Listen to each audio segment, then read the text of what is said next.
Welcome, everybody. We are excited to be hosting our first intercultural online in English with Native Americans in North America. And we have with us Paul and Orlean. We ask that everybody keep their microphone off if possible during the presentation. We are translating through the platform English to Portuguese for our Portuguese speaking audience. So I hope that all the translation comes out good. I hope nothing wrong is said in the subtitle. So we are excited to receive Paul and Orlean here today. We're going to pass the mic over to them so that they can share with us their experiences as Native American, modern day Native American, the challenges and what it's like, so that our audience can learn more about Native American and intercultural online. Paul, thank you so much for coming to share together with your wife. We want you to feel free to share whatever you have on your heart, and we're here to help assist you during this presentation. All right, thank you, Dennis, and thank you to everyone that attended today. It's a great honor and pleasure to be here and be a part of this exchange. And today, we're going to share a little bit about the Native people of North America.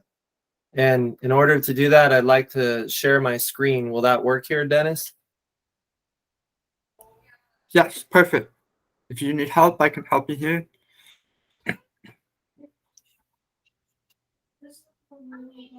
I believe it would be the entire screen, right? It'll show you on the side, and then it'll have the screen and bigger on the side. It depends, but it'll be okay. Okay, let's see. Can you guys still see us if we do this? Yeah, we can see you. All right. Okay. You guys can still see us, okay? We can. All right. Okay, everyone. So today we're going to share about the Native American people here in North America. And the main idea that I wanted to share is that there's a large spectrum of natives here in this continent. In this continent, we actually call it Turtle Island. So, because when you look at the shape of the land, it looks like a turtle. So we'll refer to it as Turtle Island from now on. But there is a big range of natives here. We call them natives, or in other parts of the world, you guys use the word indigenous. And we want to introduce you today. There's too much information to talk about in one session, but we're just going to introduce you. And we'll start our story off with my wife, Orena. I'm going to introduce myself more after she speaks. So we're going to give it to Orena at this time. Hi, everyone. My name is Orena. I was born where we are living today, which is Yuma, Arizona. But on my reservation, which is near Yuma, Arizona, it's called Fort Yuma Quetzan Indians. And the Quetzan is the tribe that I'm from.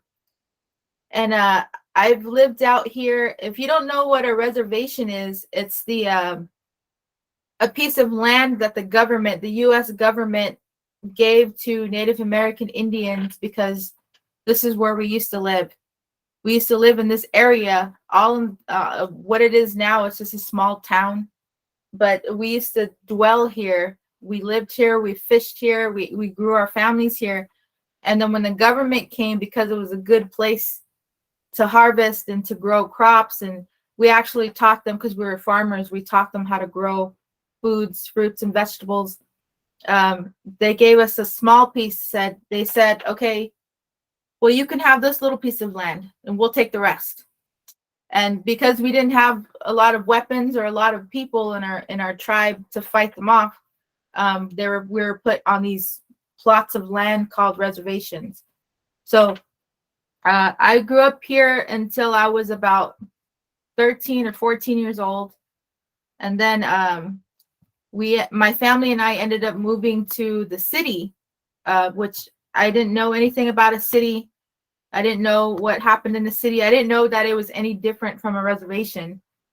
But the reason why we moved to the city in California, a big town full of buildings, cars, and people, is because in the 1950s or the 1970s, the U.S. government had this thing in place for Native American families where they said, okay, you need to get off the reservations now. You need to go to the cities.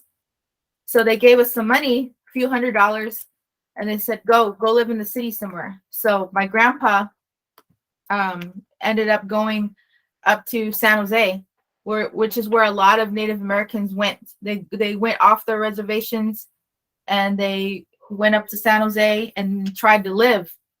But it was too hard. It was too confusing. This was like in the 50s or 70s. So they ended up coming back down to the reservation. And when they came down, that's my mom met my dad, and then they had me. But since my mom knew San Jose, she's been there before. This is where she took us. She took us back. It was after my dad had passed away. We went back up to San Jose. And growing up in San Jose, it was pretty hard as a teenager. I was a Native American. I didn't know any other cultures. I mainly hung around Hispanic people, people that were from Mexico, or that was pretty much it. There were some white people that would come to my school on the reservation. But in the cities, since there was lots of Native Americans that came there, that were sent there, they built these places that were for a lot of these mixed cultures, mixed nations of people. And they established these community centers where we could all meet. Because a lot of us who grew up in the city were pretty lost in our culture because we were taken away from the reservation. We had to learn, wait, what is this that I'm missing? I'm missing some kind of culture or tradition. Like, this is not my way of life, to live here, to work all day, and then to just go home for money.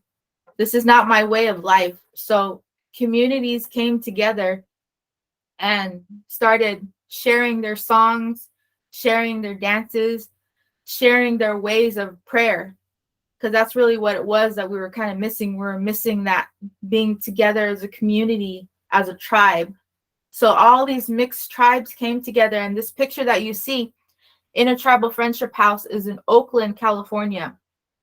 And the natives here are known as urban natives or city Indians. You know, that's a lot of people from the reservation call them city Indians. But this is the group here. We know all these people in the picture. They sing songs, they have dance classes, and this is just a community where people can come together and share and make each other feel happy because we're dancing and we're singing. This is kind of where it's the end of the slide.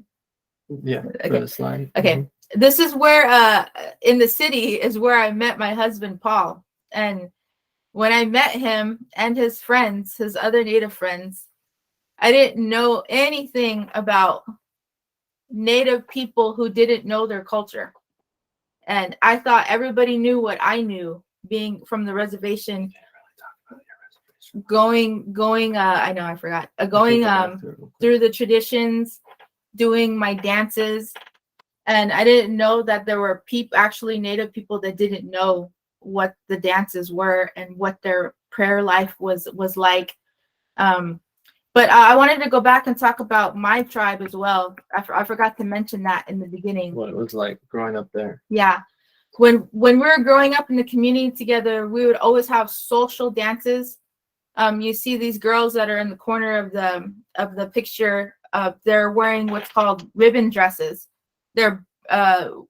We use them when we do dances called bird dances, and we hold them out and we kind of hop around like a bird. That's kind of why they're called bird dances. And the men would sing with gourds. We'd grow squash and we'd get the gourds That's what the men are holding there. Only the men can sing with the gourds. And a lot of the times they're painted. And it's just a really beautiful time of gathering where the men can sing and the women are dancing. And that's what I grew up around. This was the thing that we did as a community. And the songs that they would sing would talk about the beginning of life to death. We'd even talk about what this land used to be like before any of us were even blessed to see it, which was this land was covered in water, and this land was full of fish and whales. So in our songs, they would talk about the whale, and they would talk about life, and they would talk about all the animals that we see. And there's a cycle of those songs too. We have to sing them in a particular order, and it's just telling a story. But that's how we keep our tradition. Now, a lot of the other people that come from other tribes, they have a lot of similar culture, dances. They have similar songs. But if they move to the city, a lot of those stories and traditions are forgotten.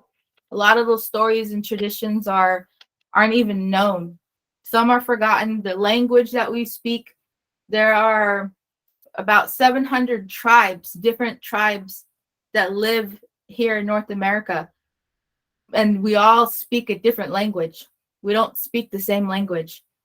So like when we move to the cities, we forget. And that's kind of where Paul came from. Paul and his family came from. Okay, so I'll take it from there. Mm-hmm. All right, thank you, Rena. So Rena grew up on her traditional land, and I grew up in the city. And so that's where this whole spectrum of different Native people exists. As she mentioned, the government tried to move the tribes around, and some of us in that moving got lost. We got misplaced. And so for me, being born in the city, I was around many different cultures. You know, people from all over the world were coming to the city. Where Rena, when she grew up, it was just her tribe. It was just her people. And so I began to learn about all these different cultures, but I was missing a big part of my culture. The only thing I was taught growing up was, that we are Native, and my grandmother was the only one that would talk to me about that we're Indians, that we're Native. But no one else in the family would practice that culture. We wouldn't sing our songs or do our dances because my tribe is the Apache tribe, and the way we introduce ourselves is She Paul Flores Gonte, She Ende Gonte, She Inayage Gonte, Aheya, Aheya. It means hello, I am Paul Flores. Hello, I am the people of the people. The Apache word that we say is Ende, which means the people. You know, you have the animals, the rocks, all the different parts of creation, and then there's the people. So that's how we would refer to ourselves, Ende. But in my family, we came from the part of Mexico, and down in Mexico, you could kill natives and take their scalp and get money for it. You could kill men, women, and even children and get money for it. So one way to survive was to say, I'm not Indian, I'm Mexican. And you don't speak your language, you speak Espanol. And that way your kids can grow up and not be killed. So that's what happened to a lot of the native people from down in the Mexico region. They lost their culture and took on Spanish culture. So growing up in the city, I didn't have that culture, but I knew we were native. So for me, I had to go and find my culture. And unfortunately, a lot of native people, they don't go and find it. It just gets lost.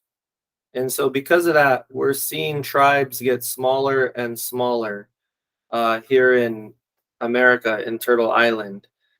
The way I found my culture was to meet other natives in the city. And they helped me attend these ceremonies. He met me. Including her.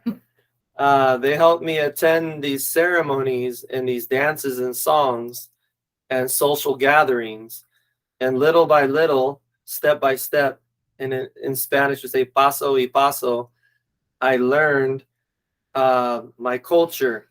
And so I'm very thankful for my teachers and my friends and family that helped me relearn my culture, and I'm still learning every day.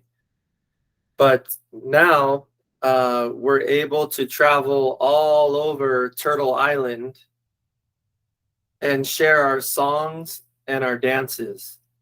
And that's what some of these pictures are. This is in Mexico, where we're dancing. I don't got you. This is the city Indian. And Orena, when we sing at the drum, it's the men, the ¿cómo se dice in Portuguese? Hombres. So the men are here, and then on the outside is the women, the mujeres. And so in these pictures, sometimes you don't see Rena, but that's because she's standing back here and she's singing too, and she dances. Okay. But so yeah, this is how we gather and share. There's a beautiful story about this drum, because in my tribe we didn't have this drum, and in her tribe they didn't have this drum. But I'm gonna tell you what happened. Are you guys still with us? Is it translating okay? All right. So if you look at the top here, Estados Unidos, this is the United States. In the beginning, this was all the land of the indigenous. And then over time, the government kept taking and taking and taking and taking more land. So boom, boom, boom, boom, boom. And now this is the reservations where she grew up. She grew up down in here. Tiny piece of land. So we as a people are losing our land. When this happened, they took indigenous tribes, different tribes, and they put them together in one piece of land. And when the tribes came together, we didn't speak the same language. So, for example, how do you say hi in your language? Kowitz kamazum. And in our language, we say dagote. So different languages. But a woman had a vision, and she saw this drum. She saw this drum, and she saw that she needed to make it and give it to the men, and that it would bring the men together and help the tribes survive and be strong. And so in this picture here, you have men from different tribes that normally would not be singing together.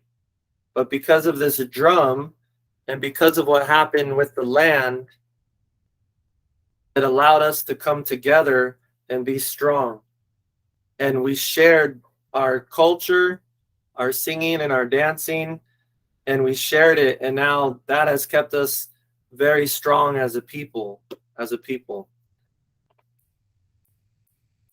These social gatherings have many different names, but one of the biggest ones is called a powwow or a wachipi. And here is a picture of one, and all the indigenous people come together, and we sing and we dance and we eat, a lot of eating. This is a picture of the many different tribes.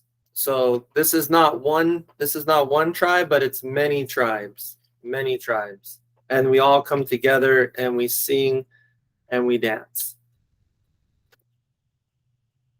So we're gonna now talk about what happened to the native people, to us, after the reservations. What's been happening recently. So Orena, would you like to take it from here? Sure, A little bit? Okay, we can add to each other. So I did I Don't Know More, No Dapple, Standing Rock. So a lot of these pictures right here are things that we were involved in. The pictures up here is something that we put on, which was called, it was part of a movement that happened in 2013. 2012, called Idle No More. And it was a movement that started in Canada, and it just went all over the United States. Native Americans were popping up out of nowhere, singing, drumming, and people were confused. Why are these people doing this? And also there's this other picture here that says defend the sacred. People were defending their land.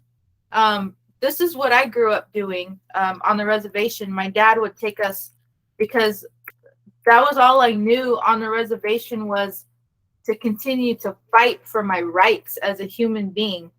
They would poison our water.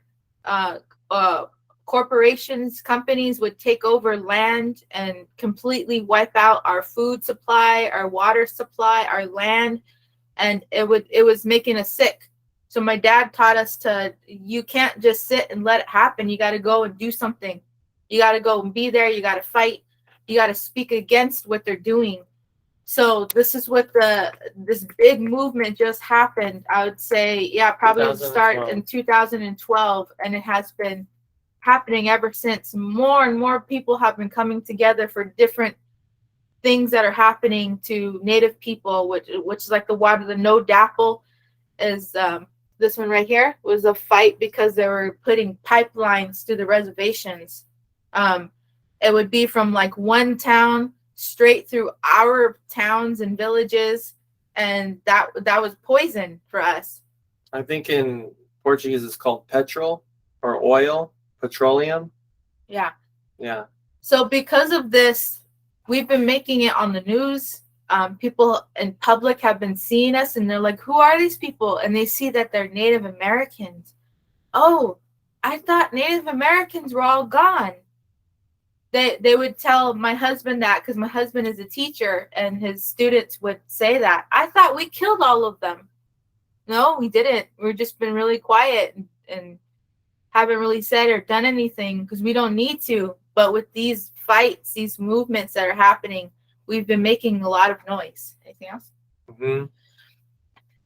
So I teach in a school. I'm a teacher, and I've been a teacher for 18 years.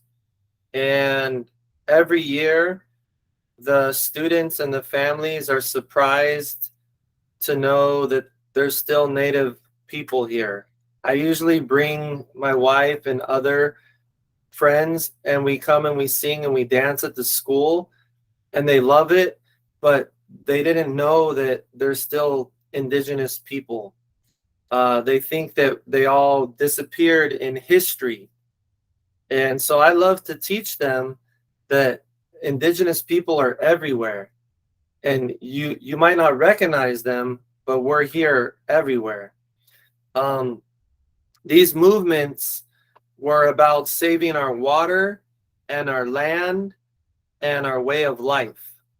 And it's been very powerful for the last 10 years of Native people coming together to protect the land and the water and the people. We were a part of that, and we still are today. But the next thing we'd like to talk about is what are Native people doing now because of this? Because of this, Native people have been kind of going more into the world. And so lately over here in North America, we have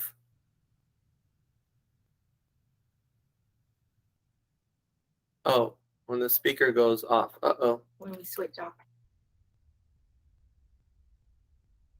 So we have two Native Indigenous people in the government, Sharice Davids and Deb Holland, sorry.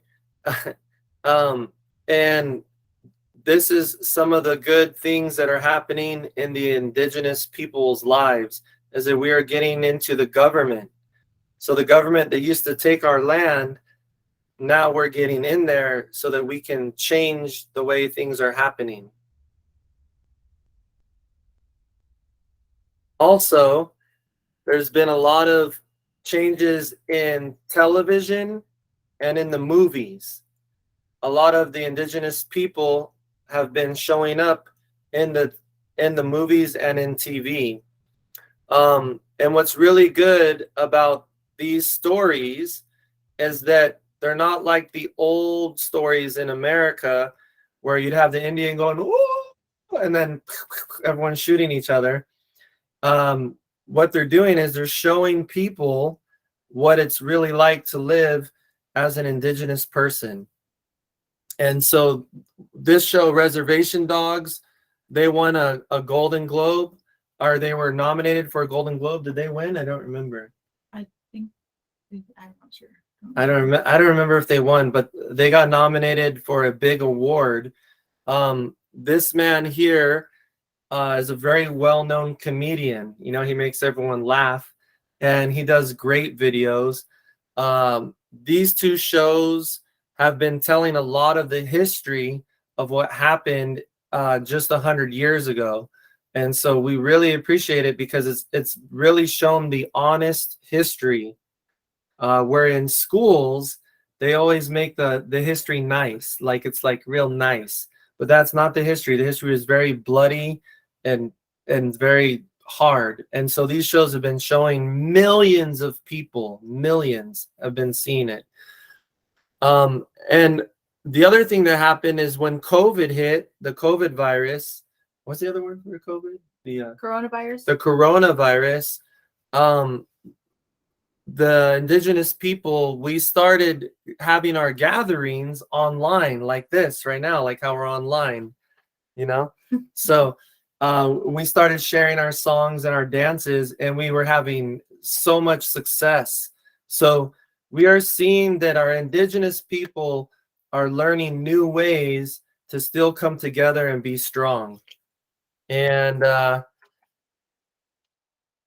I guess the closing part that we want to say is that as Indigenous people that are born on the land and traditional, and the ones that are born off in the city, we still have to come together and live in our traditional life as well as the modern world, or as they like to call it, the white man's world or the colonial world. If we want to survive, we have to learn to live in both worlds.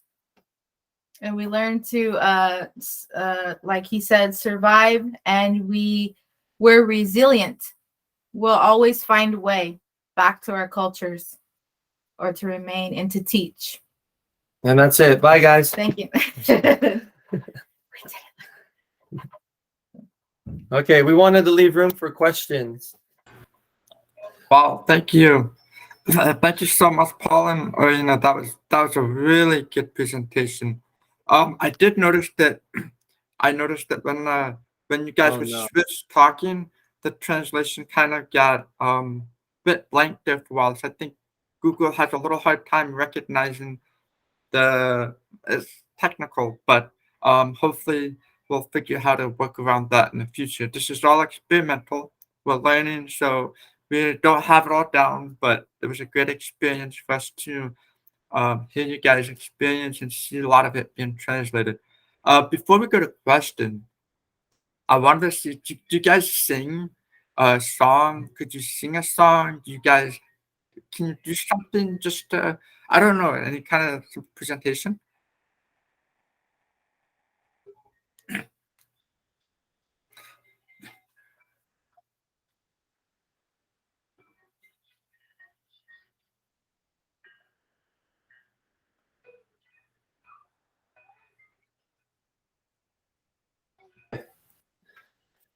Okay, so this is a hand drum that is used further north. It's a smaller version of the big drum. We have a big drum right over there. And when our people were brought together and we didn't speak the same language, we would sing, but not with the words. So we would sing with just the we call it the vocables, so just the melody. So this is just, we're just gonna sing two starts of this song. Can you guys hear that okay?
Hopefully that translated.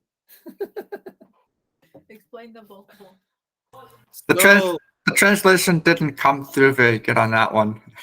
Oh man, I don't think Google has that language. I think so.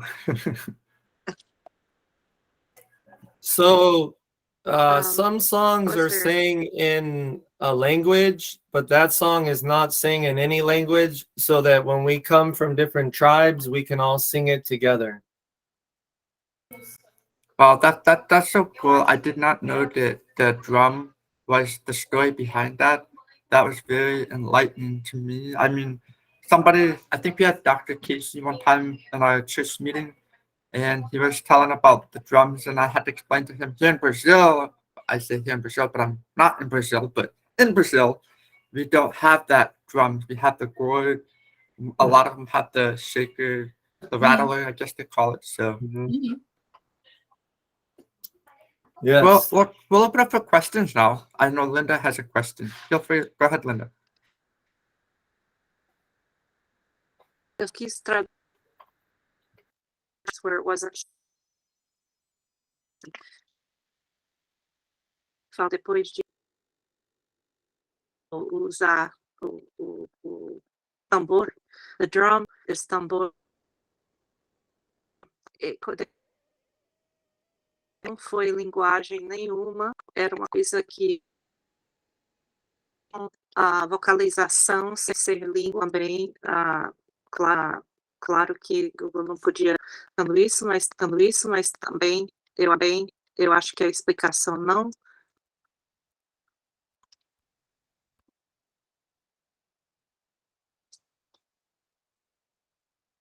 I was just explaining how when we said Paul and I'll how I don't see your name up. I'm sorry, Paul's wife.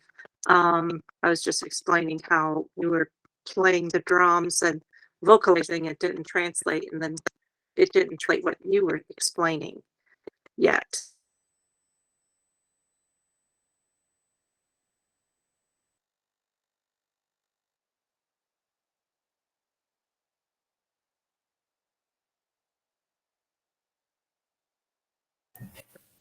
Just kind of got distracted there. Linda, your audio was cutting in and out.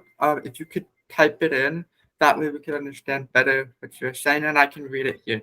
While you're typing it out, we'll hand the mic over to Frederico. Frederico, fica à vontade, pode fazer sua pergunta.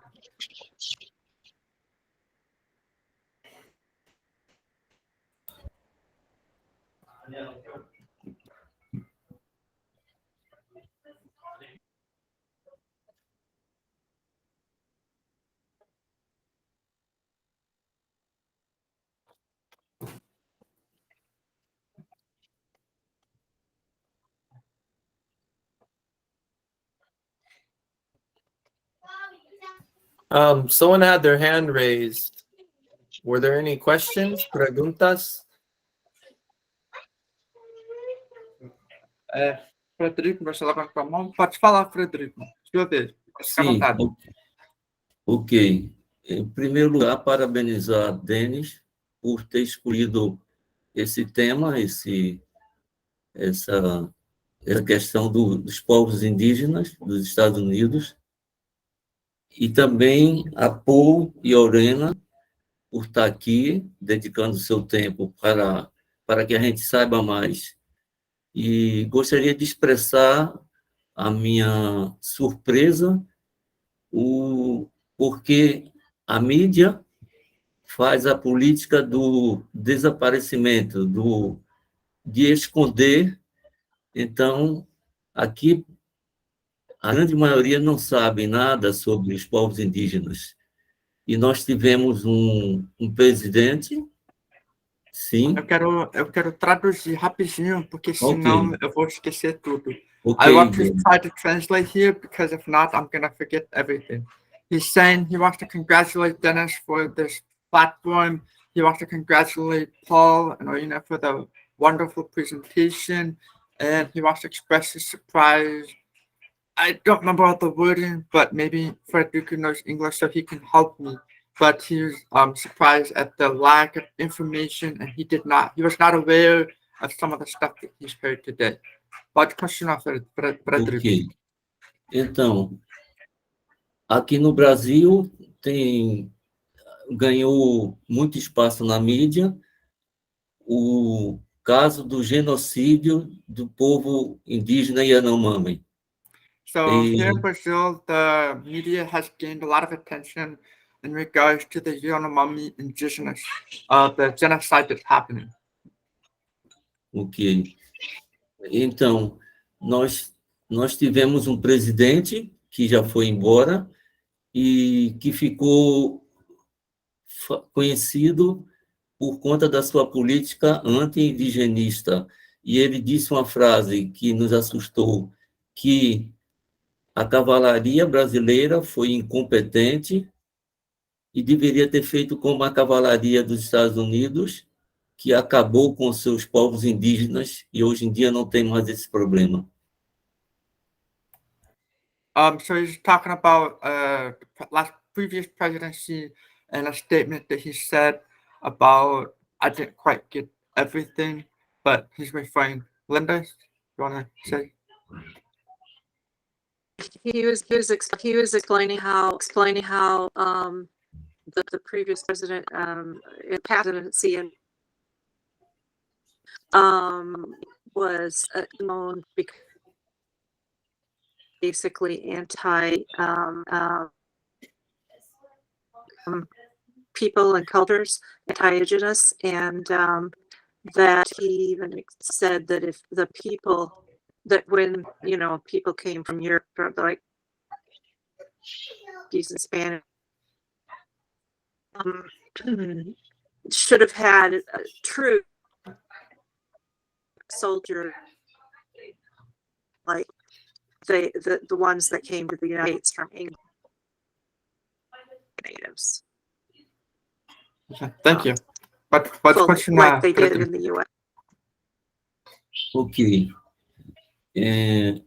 Não vou tomar muito tempo para que outros falem, então vou solicitar a Denis e a Paul e Orena para que permaneçam à disposição para que nós continuemos, a partir de hoje, um intercâmbio cultural e vocês nos apoiem também, porque os povos indígenas do Brasil, apesar da sua riqueza, da sua magnitude, da sua população, vem sendo massacrado desde os 1500, quando os portugueses invadiram o Brasil. Então, fica aqui o meu pedido para que Denis e Poe de Orena mantenham contato conosco e nos ajudem a defender os povos indígenas do Brasil. Basically saying he wants to maintain contact with you guys, and he's recognizing the impacts and different stuff that has happened over the years here in Brazil with the indigenous, and he'd like to maintain contact, this connection with you guys and what Intercultural Online is doing. Obrigado, Frederico. Ok. That sounds good. Isso é uma... Soa bem. May I say something? Vamos abrir para mais uma pessoa, se alguém quiser perguntar antes de finalizar nosso tempo. We're going to open up for one more question before we close off our time here.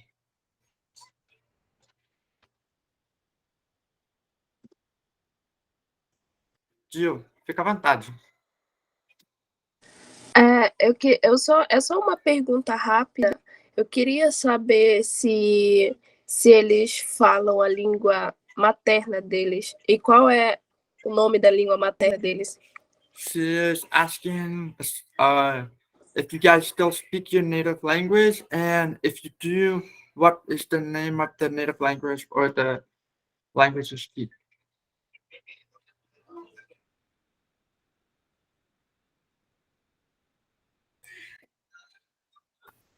I only know some words. Unfortunately, I wasn't brought up speaking my language, and I asked my mother why one day. I said, how come you didn't teach us? Because she knows fluently her language. And she said, because when they went to boarding schools didn't allow them to speak the language. So it's kind of still in her that she's afraid to speak, even though she understands it. But nowadays, a lot of people my age and younger, my daughter, they're learning through classes. They're bringing it back up again because people our tribe realize that we need to learn how to speak and that we don't know how to speak. So they're trying to teach us now. So there's a lot of that. But my language is called Hokan. It's from the Hokan language. And a lot of people from Southern California speak similar in that Hokan language in Southern California. Hopi. No, not Hopi. Oh, it's not Hopi? Okay. Sorry. Can you type that in there because it doesn't come out correctly? Please let me know. Hokan? Mhm. Hokan. Gil, tudo saiu legal na tradução? Deu para entender tudo? Deu para entender. Hokan. No, okay. Obrigada. That's enough. I was asking if the translation all came out okay, and she said the translation came out fine. So I don't have to translate for her. Hokan language. How do you say Kichan tribe? How do you say that? Quetzan. Oh, Quetzan. Quetzan, yeah. Hokan, a língua Hokan da tribo Quetzan. What's on? Quetzan. Mhm. There you go.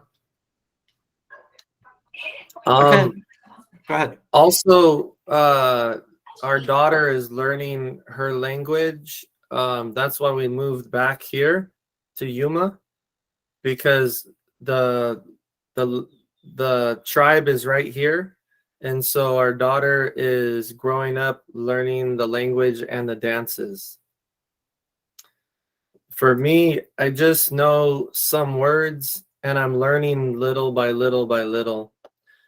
Because again, I grew up in the city and it's tough. It's hard to be city born and come back and get your culture. But that's the way the government planned it. That was their plan. Very good. We'll open up one more question. A gente abre para mais uma pergunta, se alguém quiser, antes de nós finalizarmos nosso tempo aqui.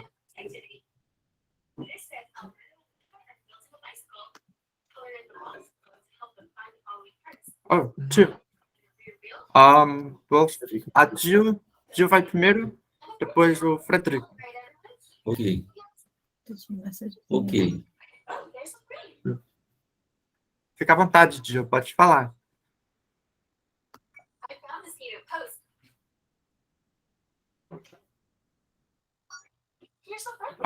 Jill?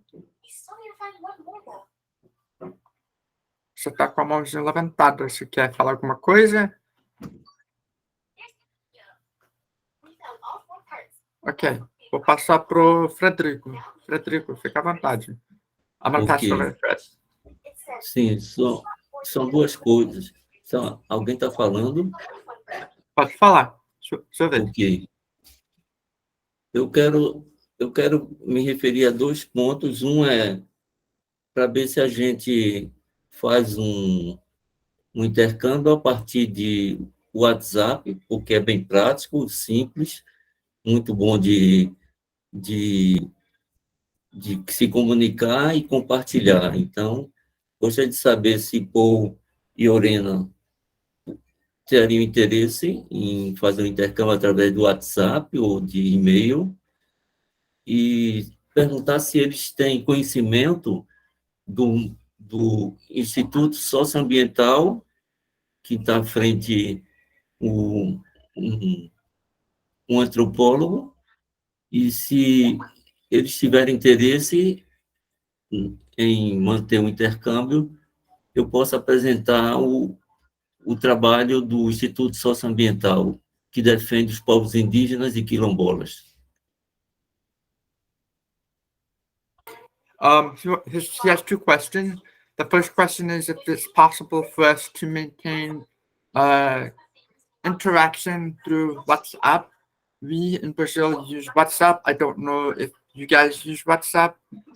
He said if that's not possible, we could do email. He'd like to continue this cultivating interaction with you guys. And the second question is, he wants to know if there's any colleges or universities that are leading the way in social, I don't know how to say socioambiental. Sabe falar isso, Frederico? Socioambiental em inglês.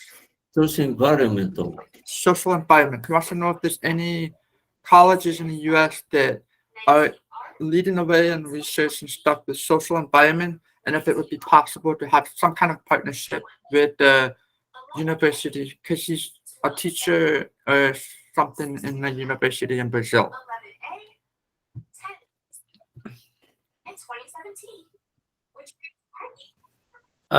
We're not sure what he means by social environment.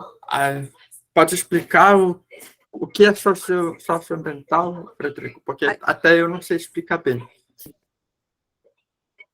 Sim, socioambiental é um termo que recente, relativamente recente, mas que ele é uma abordagem relacionando os problemas sociais com a grande crise ambiental que nós vivemos.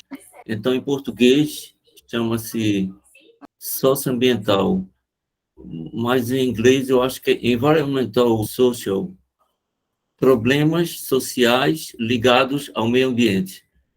So it's more of a recent study and area of research that's happened in recent years, and it's connecting social problems with Environmental. environment. So it's the combination of the two to study and research the social problems that we face alongside with the environment. I hope I made a correct translation. Yes, that's a common field of study at the universities in the United States. Many of them have environmental studies where the students are learning about how humans are impacting the land and how we should be managing our resources. It's very common. I Exato. almost took that path in school, but then I went to teaching. What do you call that field of study? What is We it? call it environmental studies because environmental studies Okay. includes the part of the social part, the humans. I think that would probably be it. In Portuguese, you say social, but then social, but then it seems like in English you don't have that, so it made that translation a little confusing. Because in America, we don't want to admit that humans are causing problems.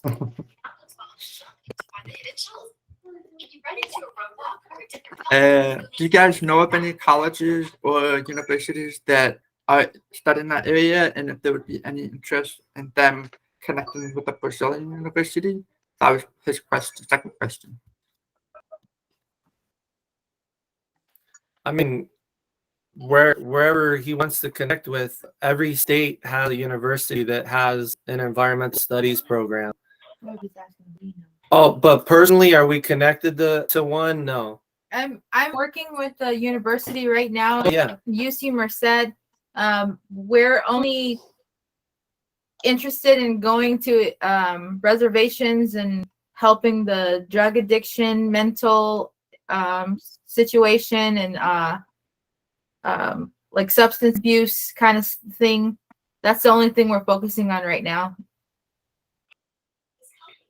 Oh, he's also talking about anthropology. Yeah. Oh, okay.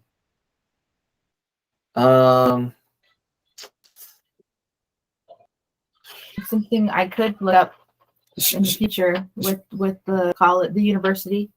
Yes, Orena would be the best contact for that one because she's working with the university on a current project. Would you guys be willing for us to create a WhatsApp group, and then if anybody wants to continue this dialogue, would you guys be willing to just kind of like hang out and interact with the audience? Yes, but because of the time difference, we just might respond later. That's no problem. That's just like email. We can treat it like email. Yes. Ele aceitou o desafio de criar um grupo no WhatsApp para continuar esse diálogo, e ele expressou que provavelmente por causa da diferença do horário, eu acho que eles estão 5, 6 ou 7 horas diferentes do que nós no Brasil. E a gente vai criar um grupo depois e a gente coloca todo mundo para continuar esse diálogo como o Frederico pediu. Denis, Sim. eu botei o WhatsApp, Ok. que é o meu contato telefônico, e o meu e-mail para sua disposição. Tá bom. Eu acho que eu tenho seu contato. Inclusive, você está no grupo. Okay. Sim. Tá bom. Okay. We'll create a group later. We'll make it simple, and we'll just put everybody in there, and we'll just invite whoever wants to join, and then we'll use Google Translator to help translate the conversation. Okay, sounds good. And I Awesome. see Miss Orlando has a question as well. Yes.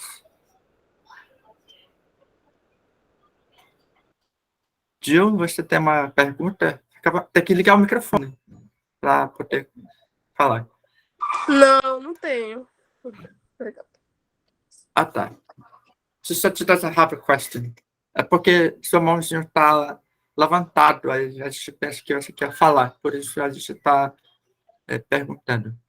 Okay, we We'll end our time here. I will do it in Portuguese, then I'll finalize in English. Nós vamos encerrar nosso tempo aqui. Eu vou falar primeiro em português, depois eu vou falar em inglês. Quero agradecer muito a disposição do Paul e Orena nesse momento de compartilhar, trazendo suas experiências no Intercultural Online para nosso público. Nós estaremos disponibilizando essa gravação, nós vamos estar compartilhando com vocês. Espero que a tradução seja correta de inglês para português também.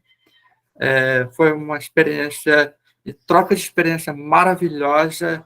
Eu aprendi muitas coisas. Eu conhecia pouco sobre os indígenas aqui dos Estados Unidos e agora estou conhecendo um pouco mais. We want to thank Paul and Orena for your time to share about your culture. It was a fascinating experience. I know very little about the Native Americans here in the U.S., and we will be making this recording available. So I hope that the translation comes out okay.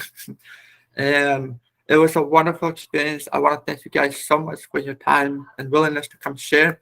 I hope that we can do more in the future. So if you have other people, like we have discussed, if there are other people that would like to come and just do a small presentation, this is what Intercultural Online is all about. And we hope that in the future it can connect and bring people together in a good way. Do you have any final words, Paul and Orlin? You can go first. I just want to thank everybody for this opportunity. It's been awesome. It's always a good feeling to share and to have a discussion on who we are just as a people and to exchange. Thank you.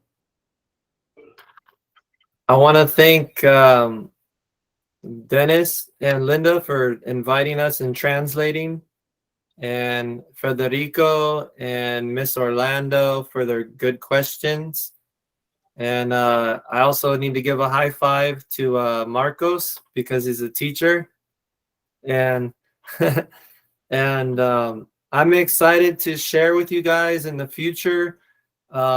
We have a couple of social gatherings coming up in the next few weeks, so we can send some videos on the WhatsApp of the songs and dances, and maybe one day we could meet you guys in Brazil. So I want to send our prayers to all of the indigenous people in Brazil. Stay strong and lift each other up. We have to stay together so that we can still be strong. So thank you guys. Ahia, ahia. Very good. Thank you. Everybody have a great weekend and be blessed. Obrigado. Todos tenham um ótimo final de semana e seja abençoado. All right. We're done.